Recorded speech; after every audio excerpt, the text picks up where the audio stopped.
वचनं मधुरं चरितं मधुरं वचनं मधुरं फलितं मधुरं चलितं मधुरं भ्रमितं मधुरं मधुराधिपतिरखिलं मधुरं मधुराधिपतिरखिलं मधुरं रेणु मधुरो रेणु मधुरं पाणि मधुरा पादो मधुरो ऋतं मधुरं चाचं मधुरं मधुराधिपतिरखिलं मधुरं मधुराधिपतिरखिलं मधुरं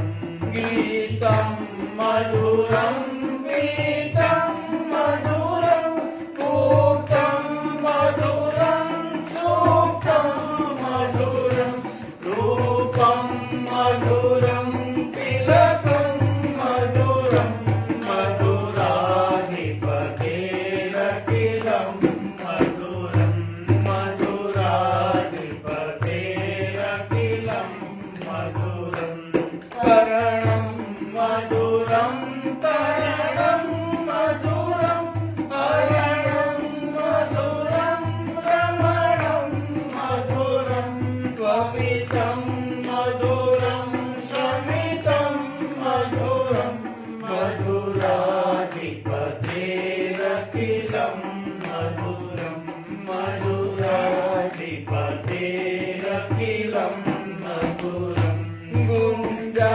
मधुरा माला मधुरा यमुना मधुरा वीथि मधुरा कलिलं मधुरं कमलं मधुरं मधुराधिपतिरखिलं मधुरं मधुराधिपतिरखिलं मधुरं गोपी मधुरा लीला मधुरा युक्तं मधुरं भूतं मधुरम् इष्टं मधुरं शिष्टं मधुरं मधुराधिपतिरखिलं मधुरं मधुराधिपतिरखिलं मधुरं गोपा मधुरा गावो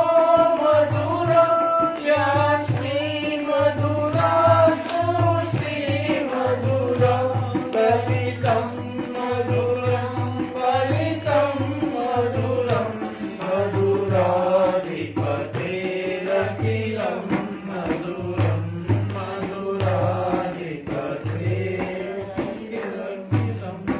मधुरं बोलो श्री सच्चिदानंद भगवान की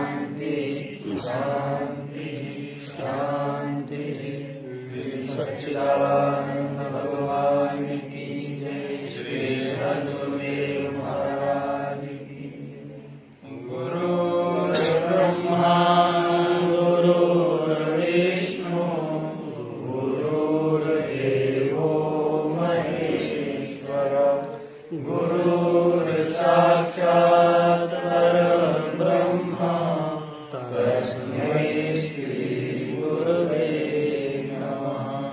वेद वेदांत सन्निष्ठं श्रोत्रियं बोधरूपिणं चिदानन्द रसास्वादं प्रकाशं परमं नमः। ईश्वरो गुरुरा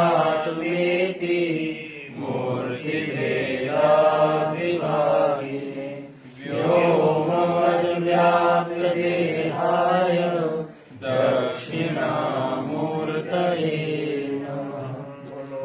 सच्चिदानंद भगवान की जय। श्री सद्गुरुदेव महाराज। कस्तूरी तिलकं ललाट पटले वक्षस्थले कौस्तुभं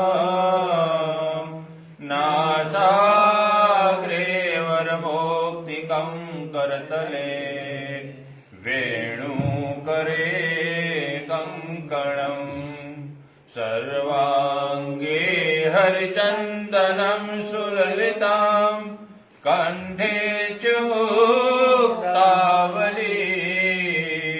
गोपास्त्री परिवेष्टितो विजयते गोपालचूडामणि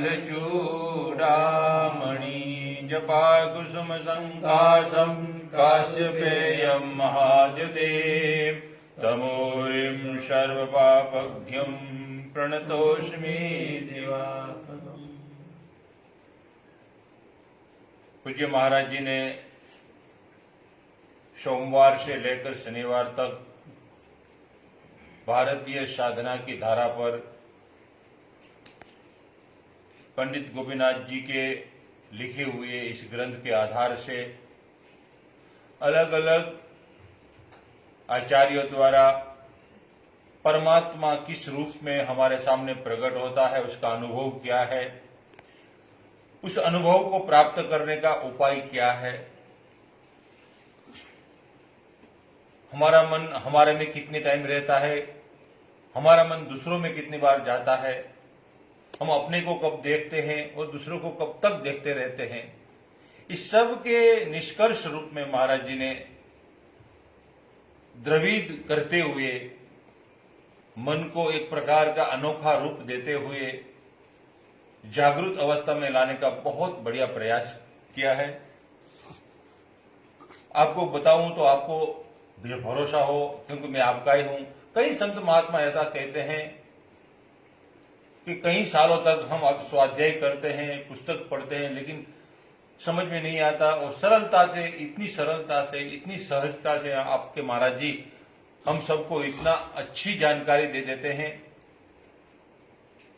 ये वास्तविकता है, ये अतिशयोक्ति नहीं है। इसलिए महाराज जी ने कल उस रूप को समझाने का प्रयास किया था जिस रूप का सबको इंतजार रहता है। रूपम मधुरम, रूप तो मधुर है ही है, लेकिन वो रूप किसका है तो बोले अवधूत का है। उस अवधूत के रूप को समझने के लिए दो उपाय बताया, एक ललना और एक रसना। ललना चंद्र को कहते हैं और रसना सूर्य को कहते हैं। ये उपाय है, लेकिन ये दोनों उपाय को एक उपाय श्रेष्ठ बताया, एक हो जाता है। वो क्या उपाय बताया था वो मुझे बहुत अच्छा लगा कि दोनों को एक करने का एक ही उपाय है, जिसका नाम है गुरु कृपा।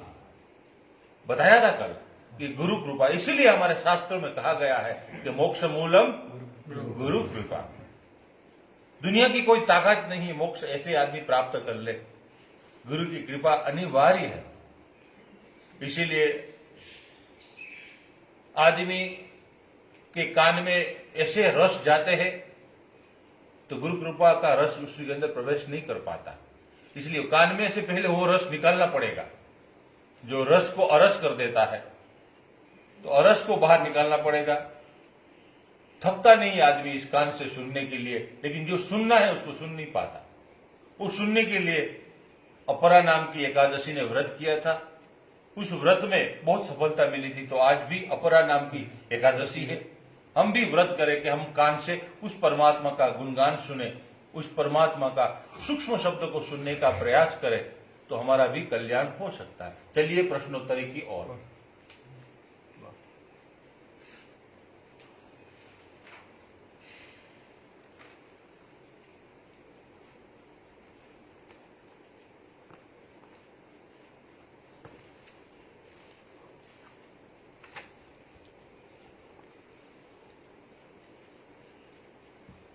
स्वामी जी जय सच्चिदानंद प्रणाम। 3 प्रकार के गुण हमारे भीतर सर्वथा विद्यमान रहते हैं। तो हम उन तीनों गुणों की सम्यक अवस्था कैसे प्राप्त कर सकते हैं और इन गुणों को हम आध्यात्मिक मार्ग में सकारात्मक रूप में प्रयोग कर सकते हैं कि नहीं, कृपया मार्गदर्शन दीजिए।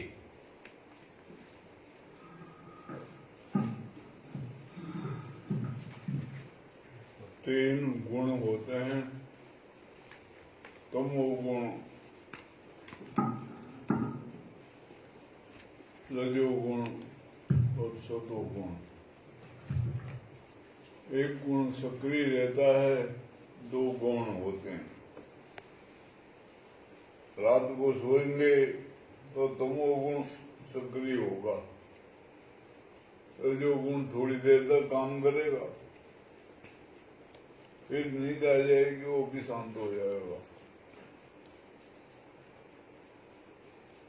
ऐसे ही हमेशा एक गुण मुख्य होता है, दो उसके अंतर्गत आते हैं। अब यहां बैठे हैं तो उद्देश्य बैठने का क्या है? उद्देश्य है सत्संग सुनना। तो ये सतोगुण का कार्य होता है। इसमें रजोगुण और तमोगुण दोनों गुण होते हैं, लेकिन समाप्त नहीं होते हैं। रजोगुण की वजह से हम इधर उधर मान जाता है और इसमें कम लगता है, और तमोगुण की वजह से बैठे होते हैं। कभी तमोगुण अगर बढ़ जाएगा तो बैठे बैठे नींद आ जाएगी। रजोगुण अगर बढ़ जाएगा तो बैठे तो होंगे, लेकिन पहुंचे कहीं और ही होंगे। वो सुनी हुई बात पता नहीं लगेगी, वो अपना मान को भगाए इधर उधर ले जाएगा। और अगर सतोगुण की वृद्धि होगी तो उसमें सत्संग सुना जाएगा, उसको समझा भी जाएगा, उस पर चिंतन मनन भी होगा, और परमार्थ के मार्ग में ये जो सतोगुण है ये आगे बढ़ाता है। इसकी वृद्धि होनी चाहिए सतोगुण की। इसके लिए बहुत से क्रियाकलाप होते हैं, जैसे भोजन आदि है, ये सात्विक होना चाहिए। सात्विक का मतलब यहाँ हिसाब का होना चाहिए। ऐसा नहीं हो कि बहुत अधिक करेंगे तो नींद आएगी। वो भी ढंग से, जितना पेट को चाहिए उससे थोड़ा कम खाएं, और अच्छे विचार लाएं अपने अंदर। कभी उल्टे सुल्टे विचार आए तो उनको भगा दें, कोशिश करके। क्यों आया ये विचार, नहीं आना चाहिए, ऐसे ख्याल मन में लाना, बार बार विचार करना। और अगर साधन के मार्ग में लगे हैं तो सुमिरन में लगना, अधिक से अधिक समय काम करते हुए, जाते हुए, उठते हुए, बैठते हुए सिमरण में मन को लगा के रखना, तो उससे सतोगुण की वृद्धि होती है। और शुभ कार्य करने, अच्छे काम करने, सामाजिक रूप से, बाहरी संसारिक रूप से, ये सतोगुण, ये गुण जो तीनों हैं, ये स्थूल भी होते हैं, सूक्ष्म भी होते हैं। सूक्ष्म में ये मन को प्रभावित करते हैं, क्योंकि हमारा स्वरूप मन ही होता है, और स्थूल में शरीर को प्रभावित करते हैं। तो इसलिए सजग होकर के विचारों के द्वारा इन गुणों में सतोगुण की वृद्धि करें हम अधिक से अधिक, तो बाहरी कर्म से भी सतोगुण की वृद्धि होती है, और चिंतन मनन से भी होती है, विचारों से भी होती है। तो जितने अधिक सत्वगुण बढ़ेगा तो हम अध्यात्म के मार्ग में आगे बढ़ेंगे, आगे चल के, बहुत आगे चल के इनको भी, उस सत्वगुण को भी तिलांजलि देनी पड़ती है। उस वक्त तीनों गुणों से परे उठना पड़ता है, अलग होना पड़ता है। वो साम्य अवस्था है, वो ऐसे प्रयास से प्राप्त नहीं होगी। प्रयास तो ये सत्वगुण को बढ़ाने का ही होगा। सत्वगुण होगा तो ये दोनों गुण धीमे धीमे धीमे कम हो जाएंगे और सत्वगुण की वृद्धि होगी तो आगे चल के सत्वगुण थोड़ा सूक्ष्म है अति इन सब दोनों से। तो वो जब बढ़ता है तो अध्यात्म में, धार्मिक कार्यों में, परमार्थ में वृद्धि करता है। हमारे जो क्रियाकलाप है वो परमार्थ की तरफ होता है, उसमें आगे बढ़ता है। तो धीमे धीमे आगे चल के जब गहराई में उतरते हैं तो ये तीनों गुणों को भी वहां तिलांजलि देनी पड़ती है। लेकिन संसार में रहने के लिए सतोगुण श्रेष्ठ है। दोनों गुण इसके अंतर्गत होने चाहिए, इसके सहायक में होए, इसके ऊपर हावी न होए, तब ये कार्य करता है। और यहाँ संसार के लिए जरूरत है इसकी, सत्वगुण की। तो यहाँ पर भी सात्विक विचारधारा वाले लोग होते हैं, वो घबराते नहीं हैं, धैर्य का धारण करते हैं, धीर पुरुष कहते हैं उनको। और वो जल्दी विचलित नहीं होते हैं, आलस प्रमाद नहीं सताता है, उल्टे सुल्टे काम नहीं करेंगे। और अगर उधर को जाने लगे मन, उसको पलटा कर ले आते हैं, शुभ कार्यों में लगाते हैं। इस तरह धीरे धीरे धीरे सतोगुण की वृद्धि हो जाएगी तो दोनों गुण उसके अधीन हो जाते हैं। और सतोगुण प्रधान व्यक्ति जो होता है वो समाज में भी अच्छा लगता है सबको, व्यवहार में भी, और परमार्थ के मार्ग में भी वो आगे बढ़ता है। ऐसा मानते हैं संत महात्माओं के अंदर में सतोगुण की वृद्धि होती है, बड़ा होता है उनका, इसलिए उनके जीवन का ध्येय होता है, लक्ष्य होता है। वो परमात्मा की प्राप्ति में वो गुण दोनों मदद करते हैं। बैठने में मदद करेगा तमोगुण, उद्देश्य सतोगुण होगा, भजन पाठ करना है, स्मरण में लाना है, वो सतोगुण का कार्य है। ये बैठने में मदद करेगा, वो तमोगुण होगा। और बैठने की प्रक्रिया जो करते हैं उसके लिए व्यवस्था होती है, जो आसन वगैरह बनाना और बैठने का सब अच्छी जगह है, मच्छर आदि नहीं काटे, कुछ नहीं करे, वो रजोगुण का कार्य होता है। तो ये गुण अच्छे काम में सतोगुण की वृद्धि हो जाए तो दोनों गुण उसके सहायक होता है और ये हमको आगे बढ़ने में मदद करते हैं।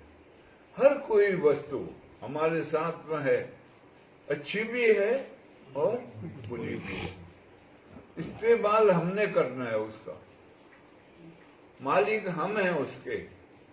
लेकिन हम खो जाते हैं, सो जाते हैं संसार में, जागरूक नहीं रह पाते हैं, तब ये हमारे ऊपर हावी हो जाते हैं, ये मालिक हो जाते हैं। तो फिर हम इनके वशीभूत हो जाते हैं। कई लोगों को देखा मैंने, सत्संग में बैठेंगे, वैसे नींद नहीं आती तो सत्संग में आ जाती है। कई लोग हैं, वहां भी जामनगर में देखा, इधर कई जगह नींद आने लग जाती है। क्या है? तमोगुण हावी हो गया हम पर, सतोगुण दब गया, उसके अंतर्गत आ गया वो। तो उस वक्त जागरूक रहने की जरूरत है। ऐसी चीजें हैं जैसे काली मरी, गुलमरी है, मिर्ची है ना, काली मिर्ची कहते हैं गुलमरी, ये मुंह में रख के चबाते रहो थोड़ा, तो उससे नींद नहीं आएगी, क्योंकि वो लगती है थोड़ी चिरमिरी लगेगी, तो नींद कम आती है उसको खाने से। ये है क्या नाम, थोड़ा सा विचार पूर्वक और ध्यान अगर लगे सत्संग में, नहीं लगता मन हमारा, आते हैं जरूर, बैठते हैं, ऐसे बहुत से लोग देखे बैठते हैं, क्रियाकलाप करते हैं, लेकिन मन नहीं, इधर उधर भाग जाता है, घर में इधर उधर, फिर कोई ख्याल बसा हुआ हो अंदर, चिंता जिसको कहते हैं, चिंता और चिंतन दोनों बहने हैं। वो चिंतन में लगे आदमी तो वो उसका रूप अलग होता है, चिंता में फंसे तो वो चिंता में उसकी जो चेतना है वो भाग जाती है बाहर कहीं इधर उधर, जिसको सुरता कहा, वो और कोई नहीं, हमारी चेतना है, वो हंसनी है, वो इधर उधर भाग जाती है, तब हमारे को पता नहीं लगता, ख्याल में भी नहीं आती, बात बैठती भी नहीं है और भूल जाते हैं सब चीज। इसलिए सजगता बहुत जरूरी है। इसलिए साधु संत महात्मा जन शास्त्र आदि सजगता के लिए ज्यादा प्रयास करते हैं, सजग रहे हम। तो ये गुण जो हैं ये हमको लाभ देते हैं, अच्छे तरफ ले जाते हैं और हमारी सहायता करते हैं। शरीर के लिए भी जरूरी है और मन के लिए भी जरूरी है। मन को भी ये सात्विक बनाते हैं, शरीर भी, फिर जब मन सात्विक होगा तो शरीर भी सात्विक होगा। तो इस तरह से सत्व गुणों की वृद्धि करनी चाहिए। पहली बार सुना है, अभी तक मेरे हिसाब से मैंने कभी नहीं सुना था। मैं आपको ये सत्संग बीच में बोलूं अच्छा भी नहीं लगता, लेकिन पहली बार सुना कि सूक्ष्म जो गुण है वो मन को प्रभावित करते, पढ़ने में कभी नहीं आएगा। वो तो नहीं, ये अनुभव से ही, इसलिए कहीं जागरूकता पूर्वक हम सुने ना महाराज सत्संग, तो बहुत कुछ दे सकता है, बहुत कुछ दे सकता है। लेकिन एक बात मैं बीच में इसीलिए बोल रहा हूं, महाराज जी के अनुभव से हमको सुनने को मिलता है, लेकिन एक बात मुझे भी, आपके साथ ही हूं मैं, अलग नहीं हूं, आपके साथ जुड़ा हूं, एक बार आप प्रयास करना आसन में बैठने का और थोड़ा रीढ़ की हड्डी थोड़ी टटार रखने का, गुजराती हिंदी मुझे नहीं आती उसका, टटार बोलते, सीधी रखने का प्रयास कर बराबर वक्ता के सामने देखते रहे, बराबर दूसरों को क्यों देखते रहे, वक्ता के सामने देखते रहे तो बहुत कुछ लाभ प्राप्त है। मेरा अनुभव है, मेरा खुद का अनुभव है। एक आसन में रीढ़ की हड्डी सीधी और हमारी आंख की दृष्टि मात्र वक्ता की ओर न हो तो सुमिरन में कुछ अंदर सूक्ष्म, तो वो जो गुण आज मैंने सुना मुझे बहुत, मेरा वसूल हो गया, वसूल बोलते हैं ना, पैसा लगाया वसूल, ऐसा ही मेरा आज वसूल हो गया बैठने का। कहने महाराज जी ने ये जो बात कही वो कोई नहीं समझा सकता, तो प्लीज थोड़ा केयरफुल रहे और हम ध्यान से सुने। महाराज जी बहुत अच्छा है। ये एक और सुनाए आपको, बंदगी साहब जी, सुन मरे अजपा मरे अनहदू मर जाए, राम स्नेहू न मरे कह गए दास कबीर। हु दिस इंग्लिश में नहीं बोलता हूं, इसका हिंदी बोल देता हूं, इंग्लिश आता है लेकिन बोलना अच्छा नहीं लगता। इसमें राम स्नेही कौन है, इसमें जो राम से नहीं बताया है वो राम से नहीं कौन है, कृपया मार्गदर्शन दीजिए। ये सब साधन होते हैं, ये छूट जाते हैं, इसलिए वो कहा है जो अजपा है या नद है सभी समाप्त हो जाते हैं आगे चलकर। जैसे आप लोग आए हो ट्रेन से बस से, गाड़ी से, स्कूटर से, मोटरसाइकिल से छूट गए। यहाँ तक आए, यहाँ से पैदल आए, पैरों का आधार लिया, यहाँ पहुंचे, सत्संग में बैठे अंदर तो सब कुछ छूट गया। वहां बैठ गए और लक्ष्य की प्राप्ति के लिए प्रयास हो गए। ठीक इसी प्रकार से ये जितने भी साधन हैं, ये सब साधन में आते हैं। इसलिए स्वाभाविक है, साधन जब साध्य के नजदीक पहुंचता है तो साधन छूट जाता है, छूट ही जाएगा अपने आप, उसके साथ एक होते ही। वहां जो साधक है और जो साध्य है, वो दोनों एक हो जाते हैं। एक त्रिपुटी का भंग बताते हैं इसको। साधक, साधन और साध्य तीनों एक हो गए। तो वहां त्रिपुटी समाप्त हो गई। जो बचा, जो रहा, वो एकमात्र सत्ता बची, सत्ता बची जो है वास्तव में। उसको संत कबीर ने नाम दिया है राम। क्यों नाम दिया राम? वो तो उन्हें नाम दिया है नाम, क्योंकि वो आधार है, वो सब में बस रहा है। हाँ, रम रहा है। उसकी रमण से हम दिख रहे हैं, चमक रहे हैं, बोल चाल रहे हैं, चल फिर रहे हैं, सबके कार्य कर वही उसी के द्वारा हो रहा। तब उसको राम का स्वरूप समझाया है। रमण कर रहा, सब में विराजमान है वो रमण कर रहा तब मैं बोल पा रहा हूं, वो रमण कर रहा है तब आप सुन पा रहे हो, वो रमण कर रहा है तब सारे संसार के कार्य हो रहे हैं। वो रमण करना छोड़ देगा तो सब ठप हो जाएगा। कहे कबीर सुन मेरी मनिया, मर गए हम तो डूब गई दुनिया। हाँ,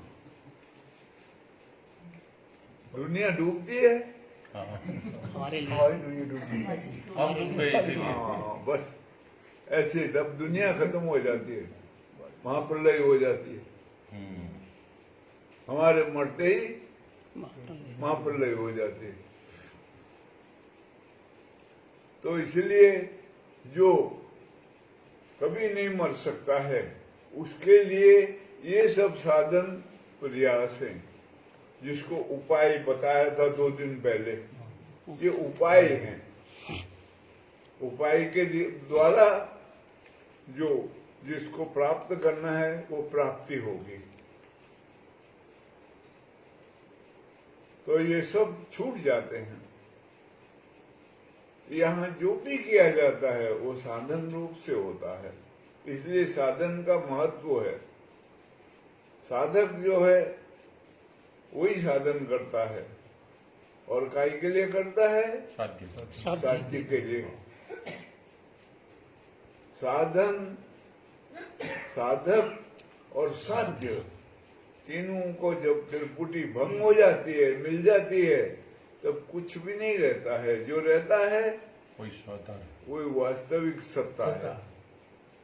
उसी को राम कहा है, उसी को कृष्ण कहा है, उसी को विष्णु कहा है, उसको शिव कहा है, उसी को परम तत्व कहा है, परम पुरुष कहा है, परमात्मा कहा है, गॉड कहा है, अंजील कहा है, सब उसी के नाम है। वो बाकी रहता है और कुछ नहीं। इसलिए वो शब्द इस्तेमाल किया, जाप मरे अजपा मरे अनहदू मर जाए। वो भी समाप्त हो जाता है। नाम राम स्नेही ना मरे, वो गलत इस्तेमाल हुआ है शब्द।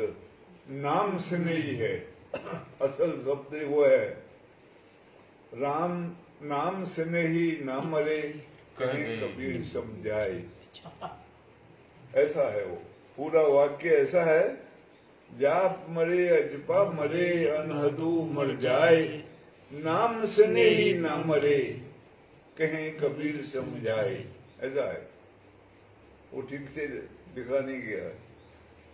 तो इसलिए वो नाम के साथ जिसका स्नेह जुड़ गया वो वहां उसके साथ पहुंच जाता है, उसकी मृत्यु का। क्योंकि नाम और हम दो क्या हैं? एक ही हैं। हमारा स्वरूप क्या है? नाम। वही नाम है। कल्प के आदि में वही था जो उसको संकल्प हुआ, नाम ही उत्पन्न हुआ। इसलिए उसको संतों ने नाम कहा है, विद्वान पुरुषों ने उसको ईक्षण कहा है, और जो जैन मत वाले उसको स्वभाव कहते हैं, बौद्ध मत वाले उसको बोधिसत्व कहते हैं, और जो व्याकरणाचार्य हैं उसको स्फोट कहते हैं। प्रश्न भी है आज, हैं? प्रश्न भी है आज वो। हाँ, वो सब एक ही है। वही सत्ता है, वही हमारा स्वरूप है, हमारा होना है। हम पहचाने या न पहचाने, पहचान जाएं वो तो उसके संग एक हो जाएं, तब हम नाम से नहीं हो जाएंगे। लेकिन संप्रदाय भी है नाम से नहीं। हाँ, वो है ये राजस्थान में भीलवाड़ा में उनके एक भगत थे, बहुत बढ़िया लेडी थी वहाँ हैदराबाद में, उसके घर में गया था हैदराबाद में, बहुत साल हो गए पहले।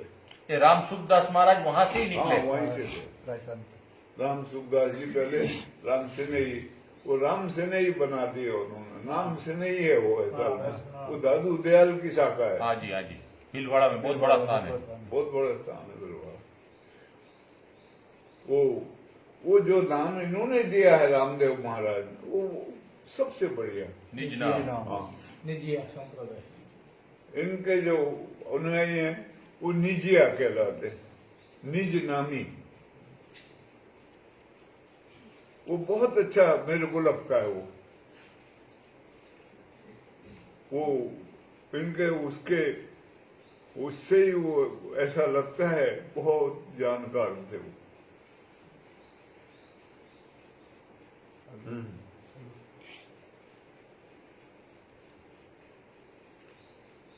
ओम नमो नारायण। साष्टांग प्रणाम। महाराज जी, काफी संसार में काफी वस्तु का भक्तों को प्रतीक्षा रहती है, होती भी रहेगी, लेकिन खास करके मुझे ये रविवार की प्रतीक्षा रहती है। कुछ प्रश्न पूछने का और आपसे सुनने का मन करता है, अच्छा लगता है। स्फुरण में भी उपाधिगत भेद हो सकते हैं महाराज जी, कृपया मार्गदर्शन दीजिए। स्फुरण में भी उपाधिगत भेद हो सकते हैं, कृपया मार्गदर्शन दीजिए। स्फुरण दो प्रकार का है। एक मूल स्फुरण है, उसमें कोई उपाधि नहीं है, कोई भेद नहीं है, वो अभेद तत्व है, स्वरूप है। लेकिन जो जीव का स्फुरण है वो मानसिकता होती है, उसमें अनेक भेद है। स्फुरना अनेक प्रकार से पैदा होती है हमारे अंदर, और वही हमको काम पे लगाती है, कर्म करवाती है। जो आदि स्फुरण है, आदि संविद जो है, उसमें कोई उपाधि का भेद नहीं है, वो तो सत्ता मात्र है। उसकी प्राप्ति तब होती है जब पराभाग भी स्थिर हो जाए। वो तीनों वाकों से परे है, एकमात्र है और शुद्ध विशुद्ध है वो। उसी को वल्लभ संप्रदाय वाले छोटा शिशु लेते हैं, बालकृष्ण। बालकृष्ण। हाँ, वो सिर्फ स्पंद है, उसमें और कुछ नहीं है। वो चेतन का प्रवाह पुण्य है, प्रकट हो रहा है।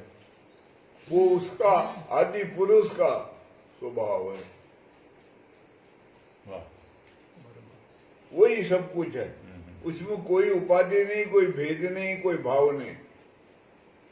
वहां पहुंच जाए तो सब उपाधियों से रहित हो जाए, सब भेदभाव से दूर हो जाए। वो अस्तित्व मात्र है, प्राणी मात्र का। संसार में जितनी भी वस्तुएं हैं जिसमें प्राण संचारित कर रहा है, उसका अस्तित्व है वो। और जो जड़ है, जंगम जड़ है जो, उसका भी अस्तित्व उसी से है। उसके अलावा कुछ है ही नहीं। इसलिए वो एक वाक्य जो है उसको हमेशा याद रखना चाहिए। एकमात्र परब्रह्म परमात्मा है और कोई नहीं। वो जब घनीभूत होता है, सघन रूप धारण करता है, तो शक्ति रूप में प्रकट होता है। जो कुछ भी है सृष्टि में शक्ति का कारोबार, वो सब उसी का घनीभूत रूप है। और जब शक्ति घनीभूत होती है, सघन रूप धारण करती है, तब वो मैटर पदार्थ बनती है, जड़ जिसको कहते हैं। यहां से लेकर वहां तक एक ही तत्व है वो, लेकिन इनके भेद अलग अलग हैं। एक बार मुदलियार स्वामी ने महर्षि रमन से पूछा, आप अपना वास्तविक स्वरूप बताओ। महर्षि हंसने लगे, बोला देखते जाओ पता लग जाएगा। तो देखा थोड़ी देर में वहां शून्य हो गया। वो महर्षि का आसन, वो पेड़ जिसके सहारे बैठे थे, वो सब वस्तुएं जो थी वो सब दिखने लगी, महर्षि नहीं दिखे। वो इधर उधर देख के घबराया मुदलियार स्वामी। तो थोड़ी देर में देखा एक प्रकाश का गोला आ गया वहां, और उस प्रकाश के गोले में कुछ समय बाद महर्षि रमन प्रकट हो गए और वैसे ही वो बैठे हुए नजर आए। तब बोला, देखा मेरा वास्तविक स्वरूप वो है जो तुमने सबसे पहले देखा। फिर दूसरा स्वरूप वो है, वो जो प्रकाश का गोला था। तीसरा स्वरूप ये है जो देख रहे हो।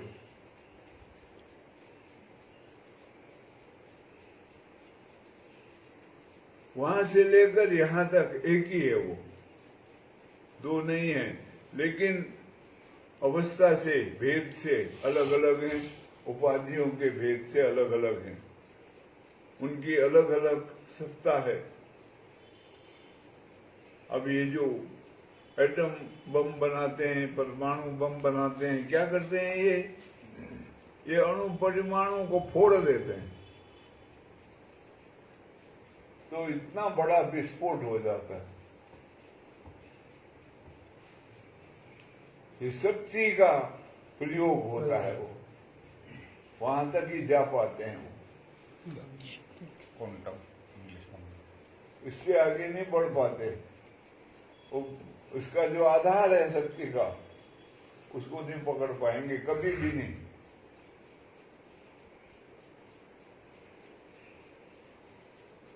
तो इसलिए जो वास्तविक सत्ता है, जो वास्तविक स्फुरण है, उसमें कोई उपाधि नहीं है नहीं। वो शुद्ध है, पवित्र है, और खाली स्पंद है, सारे कुछ उसी से प्रकट हो रहे। मेरे विचार, आपके विचार, कर्म आदि वो आगे चलकर उसी से प्रकट होते हैं। इसलिए उसकी संतों ने 4 अवस्थाएं बताई हैं। कहां से प्रकट होता है? उसका नाम रखा है परावाक, आदिवाक पे मान है उसका। और जहां वो महसूस होने लगता है, पकड़ में आता है, ख्याल में आता है, उसका नाम है पश्यंती वाक। पश्यंती का मतलब देखना, संस्कृत में देखना देखना होता है। देखा जाता है, आंखों से नहीं दिखेगा, पर अंतर में से समझ की आंख से पता लगेगा। फिर उसमें जब विचार आते हैं तो उसका नाम रखा है मध्यमा वाक। फिर जब वो विचार आप तक पहुंचते हैं, बिखरते हैं वो, तो उसका नाम रखा है वैखरी वाक। उसको ऐसे करके उसके विभाग बना के 4 भागों में बांटा है। उसी को वल्लभ संप्रदाय में भगवान का विशुद्ध रूप, छोटा रूप, बाल कृष्ण, हाँ, बाल कृष्ण पूजते हैं उसको। और कुछ नहीं है वो, कोई जड़ वस्तु नहीं है, फोटो नहीं है, कहीं मूर्ति नहीं है, स्फुरण है। स्फुरण है। वाह, प्रथम स्फुरण है वो, जो बिल्कुल विशुद्ध है। उसमें कोई उपाधि नहीं है, किसी प्रकार भाव नहीं है, कोई विचार नहीं है, किसी से राग नहीं है उसका, किसी से द्वेष नहीं है, तटस्थ है वो। और सबका आधार है, आधार है, दृष्टा है, साक्षी है, साक्षी है। साक्षी को पाल।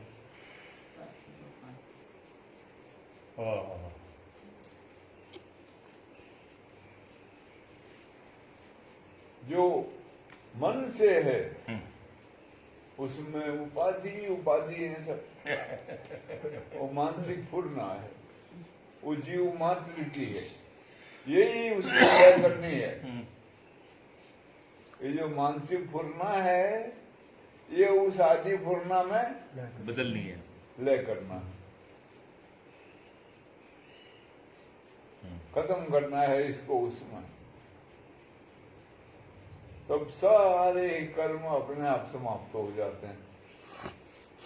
वही एकमात्र रहे और कुछ नहीं। और हम सब वही हैं।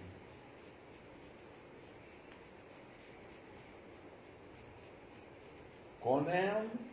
वही है। वही आदि पूर्ण, उसके साथ युक्त होने का प्रयास करना है बस। और वही हो जाना है, वही होके रहना है। उसने सारी सृष्टि मोह रखी है। मैं वही रे, मैं वही रे, जिन सगली सृष्टि मोही रे। मेरा मैं चारों युग चला आया, मेरा भेद कोई नहीं पाया। पूरा कागज वही है मूल में, और कोई है ही नहीं। इसको विचार करा करो, इस पर चिंतन करा करो, खोज करा करो, और वही होकर रहा करो। इसी संप्रदाय का एक महाराज, एक बीच में मजा है थोड़ा, वो इसी संप्रदाय में, वल्लभ संप्रदाय में एक महात्मा हुआ, पहली बार सन्यासी महात्मा। वो लंबी स्टोरी नहीं करूंगा। उसने आसक्ति कोई चीज में हो गई, आंख के बदले ही कि तू ये ले, आंख के बदले तू आंख दे दे तो मैं ये चीज दूं। उन्होंने एक स्तोत्र बोला है कि हम सबको आता है, मीना बेन को खास आता है, राधु को आता है, भगत को आता है, हम बोलते हैं, बहुत अच्छा स्तोत्र है। करारविन्देन पदारविन्दम् मुखारविन्दे विनिवेशयन्तम् वडस्य पतरस्य पुटे शयानम् बालम् मुकुन्दम् मनसा स्मरामि। इसका स्वरूप देखना है, कभी आप मौका मिले जगन्नाथपुरी में जाना। एक सरोवर है, उसमें पत्ते का दूना बनाया है और दूने के अंदर भगवान का छोटा सा स्वरूप बनाया, वो तैरता है, देखने लायक वो चित्र है। कभी मौका मिले तो जगन्नाथपुरी में जाने से वो चित्र बाल मुकुंद का स्वरूप क्या है उनका मैं स्मरण करता हूं, और स्मरण हो ही नहीं सकता। वो बोले बिल्व मंगल बोले, मैं किसी का स्मरण नहीं कर सकता हूं, उसका ही स्मरण कर सकता हूं। बहुत अच्छा है, मजा है। झूले घट माही मेरो प्रभु, झूला झूले घट माही मेरो। वो तो कोकिला माँ गा सकती शुक्ला है। मोहन गाती है। जबरा भाई, जय सच्चिदानंद, प्रणाम। महाराज जी, आपने सत्संग सुनाया, तब से मैं भिन्न भिन्न प्रकार के ग्रंथ का अवलोकन करके अपने आप को समझने का प्रयास करता हूं। ग्रंथों के सहारे कुछ समझ ना आए तो आपसे पूछ लेते हैं ताकि हमारा समाधान हो जाए। उसी कड़ी में आज थोड़ा प्रश्न हुआ है तो समाधान आपसे चाहते हैं। आज कल्याण के शक्ति अंक में इच्छा शक्ति, ज्ञान शक्ति और क्रिया शक्ति, इनके ज्ञान से जो भाव प्रतिफलित होता है वह अखंड सच्चिदानंदमय ब्रह्म भाव ही सीता तत्व है। सीता तत्व है। स्वामी जी, ब्रह्म तत्व तो शक्ति से परे बताया जाता है, यहाँ कुछ समझ नहीं आया कि उस सीता को ब्रह्म तत्व कैसे कहा गया होगा, ये समझ में नहीं आया। इसलिए आपसे मार्गदर्शन देने की अपेक्षा रखते हैं। प्रणाम। किसको?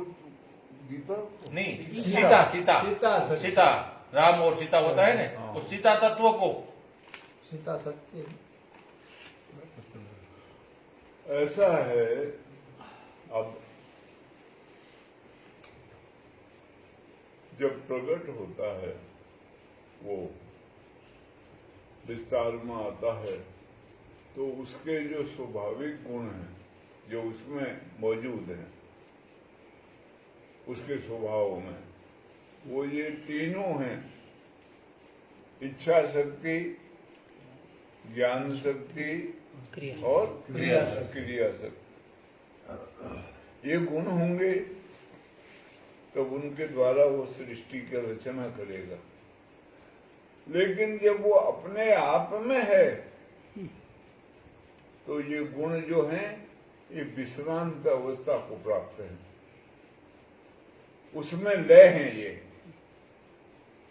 जैसे सारी चिंताएं, सारी कल्पनाएं, सारी विचारधाराएं जब हमको सुसुप्ति आती है तो हम में लीन हो जाते हैं और हम सो जाते हैं, नींद आ जाती है, विश्राम को प्राप्त करते हैं।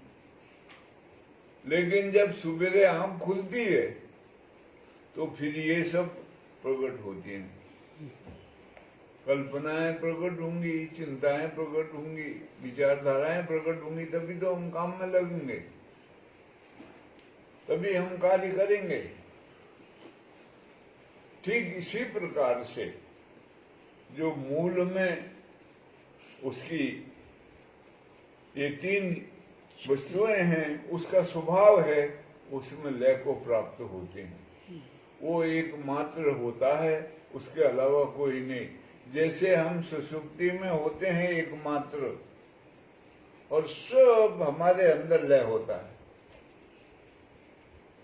ठीक इसी प्रकार से वो भी होता है और उसमें सब होते हैं। तो वो इच्छा के अनुसार संकल्प करता है और उसके अनुसार वो क्रिया करता है।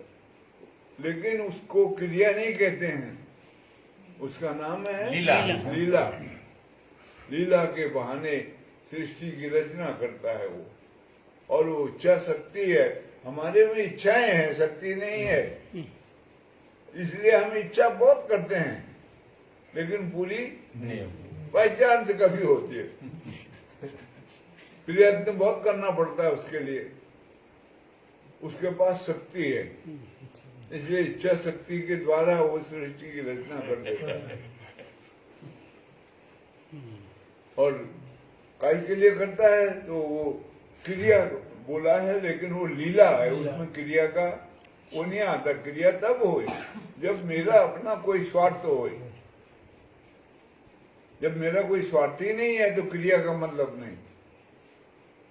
और उसके अंदर ज्ञान की शक्ति है, उसी के द्वारा वो सबके अंदर अपना भाव भर देता है। सबके अंदर एक भाव होगा उसको पाने का, उसको हम आनंद के रूप में लेते हैं। क्यों जी रहे हैं हम? आनंद के लिए। आनंद पाने के लिए, सुख पाने के लिए। जिनको हताशा हो जाती है बहुत ज्यादा, उनकी इच्छा पूरी नहीं होती है, वो आत्महत्या कर लेते हैं। उनके वो सुख खत्म हो जाता है। तो इसीलिए वो तीनों क्रियाएं उसके साथ हैं। तो उसको जो भक्त हैं उन्होंने उसको नाम रखा है माया, महामाया। उसी का एक रूप सीता माता को समझाया। वो उसकी अपनी शक्ति है। मूल रूप में सृष्टि रचती है, सृष्टि का कार्य करती है सब। ऐसा समझो कोई बड़ा आदमी है, उसकी एक प्राइवेट सेक्रेटरी होती है, वही सब काम करती है। वो आदमी कुछ नहीं, खाली देखता है क्या क्या किया है, देखभाल करता है। वो सेक्रेटरी सब ऑर्डर करती है काम करा के, लेकिन आधार वो आदमी होता है। उसकी आज्ञा है ऐसा बोलेगी वो, साहब की आज्ञा है ऐसा होना चाहिए। अब ये है प्रधानमंत्री, सब काम इसके सेक्रेटरी करते हैं, लेकिन वो प्रधानमंत्री की तरफ से बोलेंगे।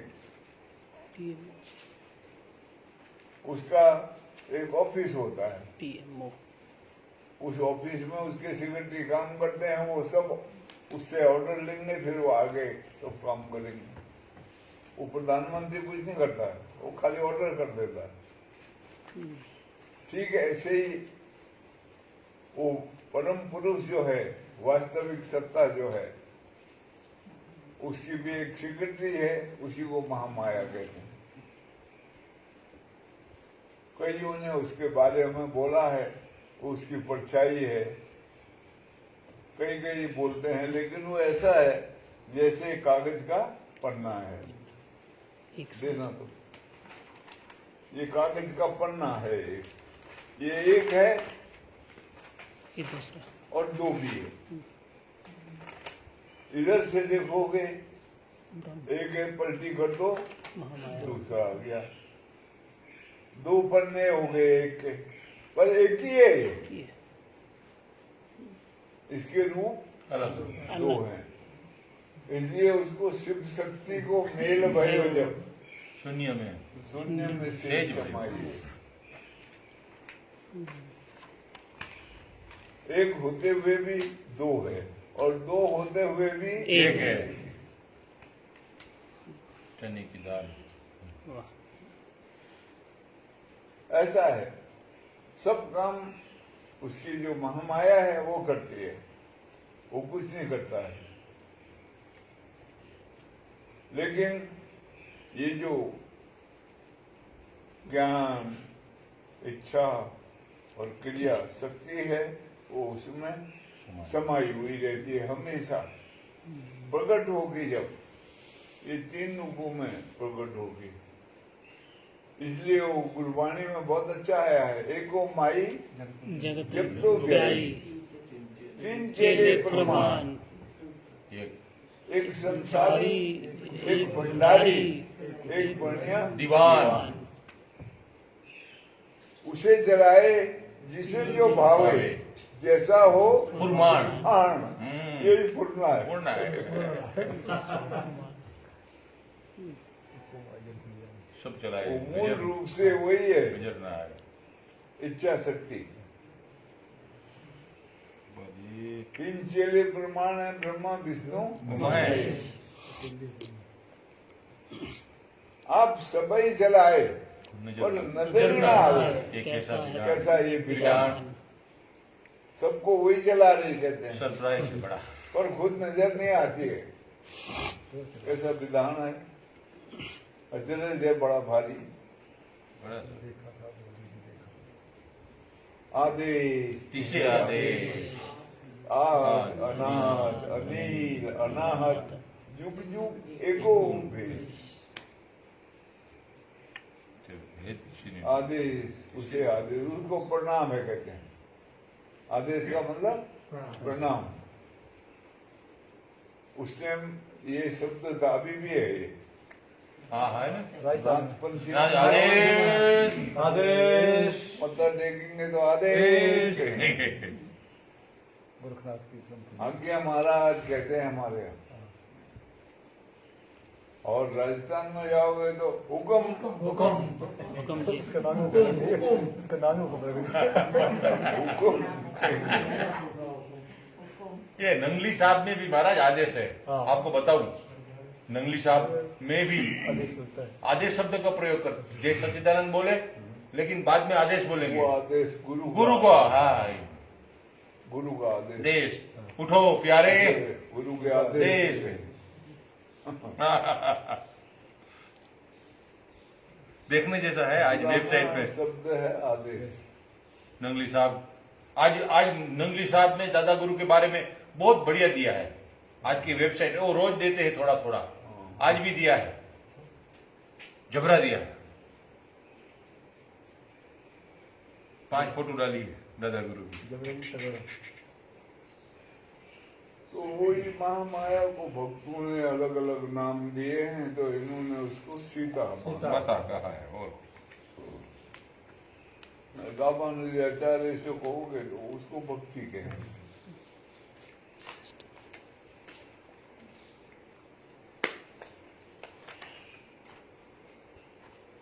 प्रश्न बहुत रह जाते हैं। हाँ बोल दो एक बात और। बोल दो एक।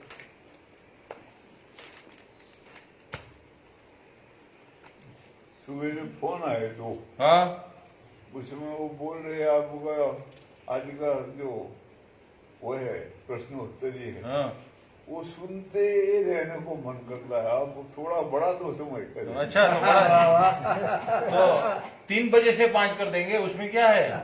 अच्छा हम तो बैठ सकते। भाई बोले दाई उठाना।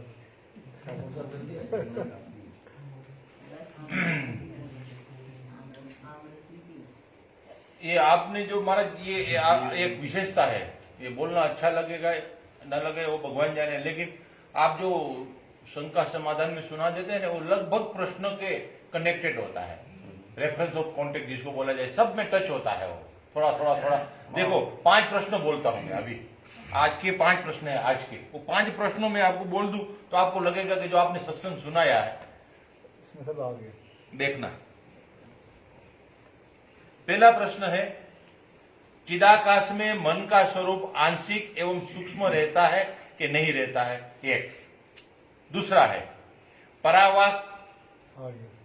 बोध रूप है या साक्षी रूप है? कृपया समझाइए। नमो नारायण आगे बहुत कुछ लिखते हैं लेकिन वो नहीं बोलता हूं।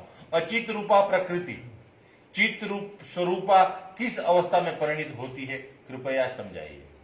दीक्षा के प्रकार भी होते हैं क्या? प्राण को सूक्ष्म करने का आपके अनुभव से श्रेष्ठ उपाय बताने की कृपा करें ताकि हमारा प्राण सूक्ष्म होकर चिंतन कर सके। कृपया मार्गदर्शन दीजिए। 4 पट्टी आ गई, 5। पहला है चिदाकाश में मन का स्वरूप आंशिक एवं सूक्ष्म रहता है कि नहीं। सीधा आकाश चेतन का आकाश है, वहां पर वास्तव में तो मन का ही रूप है वो, लेकिन वो मन नहीं है जिसको हम मन कहते हैं। वो मन सूक्ष्म है, चेतन रूप में परिणत हो जाता है। मन भी, बुद्धि भी, चित्त भी, अहंकार भी, चारों चेतन हो जाते हैं। इसलिए वो भगवान का, वो जैसे शब्द का अर्थ है चित्त का आकाश है, वो भूत का आकाश नहीं है, मन का आकाश नहीं है, ये मठ का आकाश नहीं है, कोई भी आकाश नहीं है, वो चेतन का आकाश है, मन का ही रूप है वो। लेकिन वो मन नहीं है जिसको जीव मन कहता है, वो मन चेतन है और वो आत्मा से युक्त हो गया है, आत्मरूप हो गया। यही है सब साधना का मकसद, यही होता है। हमारी मन, बुद्धि, चित्त और यहाँ तक कि अहम चेतन ही होना चाहिए। वैसे अहम चेतन ही है, लेकिन अभी हमने उसको जड़ बनाया है, जड़ बनाया हुआ है, समझा हुआ है।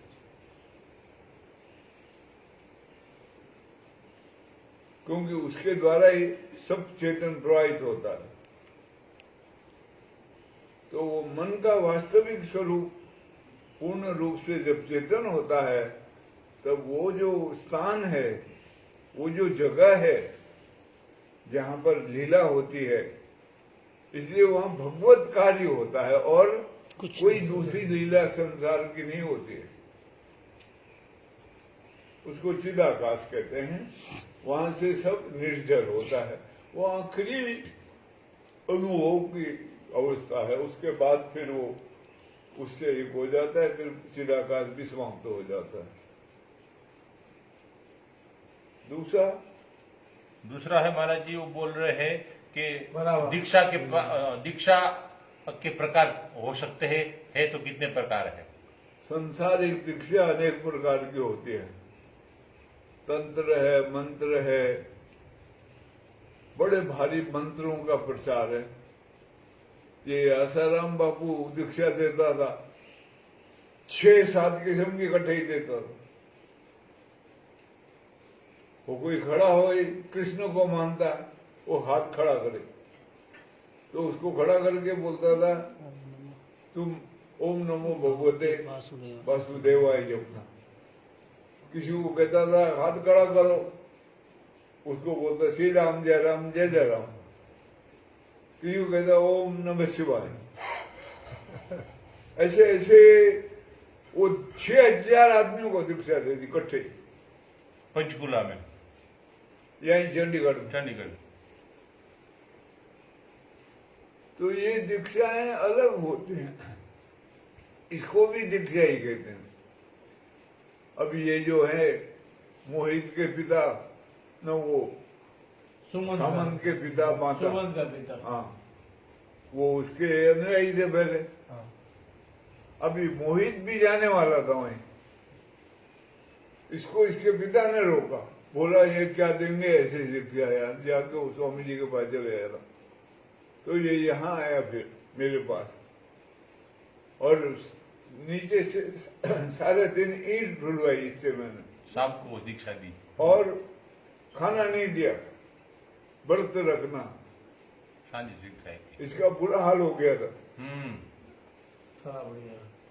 फिर शाम को उसको दीक्षा दी, तो वो लगा हुआ बहुत बढ़िया।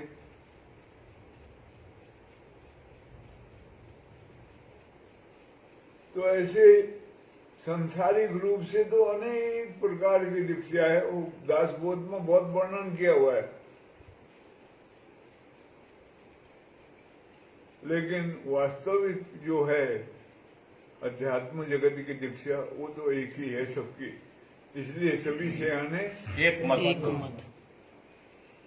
पर वो सयानों की दीक्षा है, दीवानों की नहीं।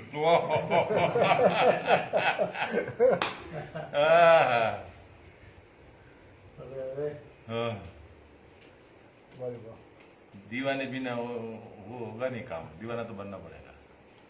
तो ये काम चल रहा है। सयाने बाद में होगा। हाँ, और ऐसा है कि जो परावाक है वो बोध रूप है या साक्षी रूप है? वो सभी कुछ है। और बस परावाक बोध भी है, साक्षी भी है, क्रियाकर्म भी है, सभी है उसमें। वो परावाकी है जिसके बारे में बता रहे थे अभी। वो तीनों चीजें हैं उसमें, इच्छा, ज्ञान ज्ञान और क्रिया। परावाक में है वो तीनों। पर उसको पकड़ लोगे तभी उसकी जानकारी मिलेगी। तीनों चीजें उसके साथ ही सम्मिलित है, उसी से प्रकट होती है, क्योंकि वही चेतन है और वही हमारा आधार है। हाँ, स्वरूप है। परावाकी है वो, भगवान का वास्तविक स्वरूप परावाक। परावाक।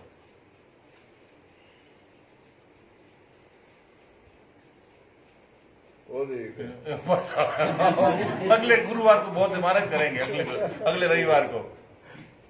वो प्राणायाम के बारे में था। और प्राण को सूक्ष्म करने का आपके अनुभव से, आपका अनुभव क्या है? प्राण को सूक्ष्म करने का उपाय बताइए।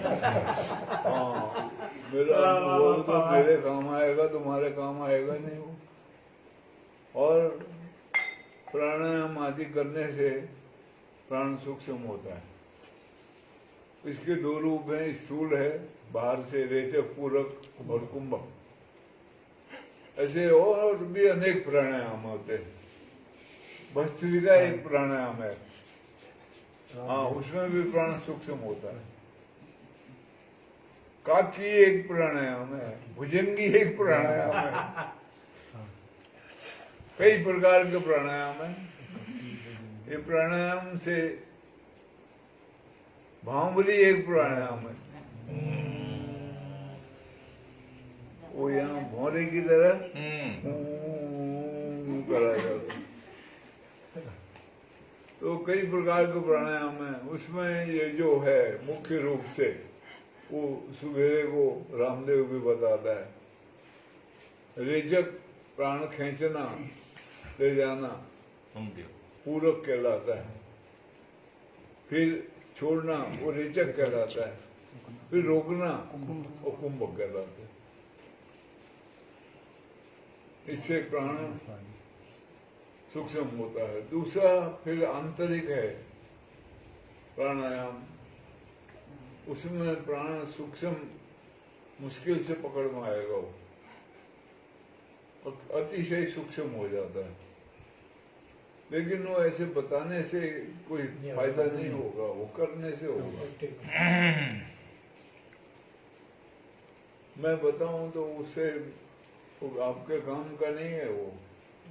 हाँ, ये है माहिती मिल जाएगी, बहुत सी जानकारी रिकॉर्डिंग जैसी हो जाएगी खोपड़ी में। उसको कभी बजा लोगे तो वो बच जाएगी, लेकिन उससे कोई काम नहीं होना। हाँ, हमारा जीवन नहीं बदलेगा, बदलेगा नहीं। प्राण स्थूल ही रहेगा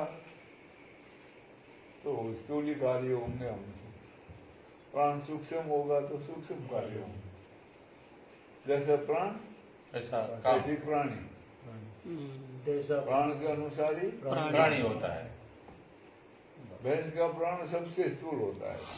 कभी देखा स्वां स्वां कर रहा होता है, तो वो उसकी अकल स्थूल होती है, वो अकल ही नहीं होती उसको। अकल बड़ी की भैंस बड़ी, भैंस बड़ी कहते, भैंस ही होती। उसको खोल दो वो घर नहीं आएगा कभी। भैंस गाय है।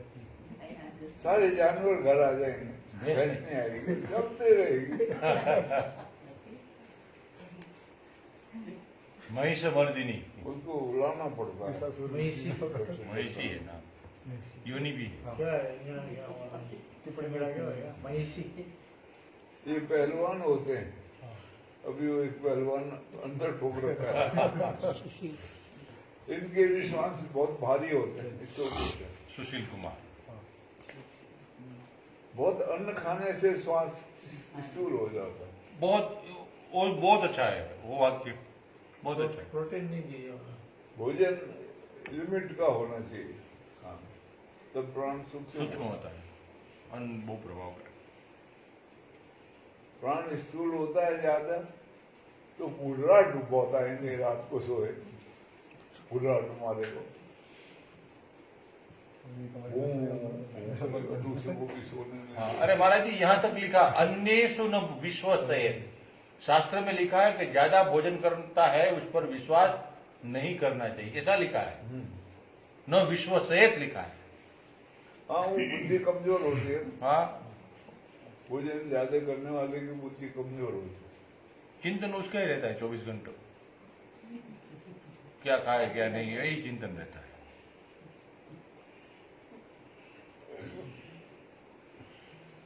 बोलो सच्चिदानंद भगवान की जय, श्री सद्गुरुदेव महाराज की जय।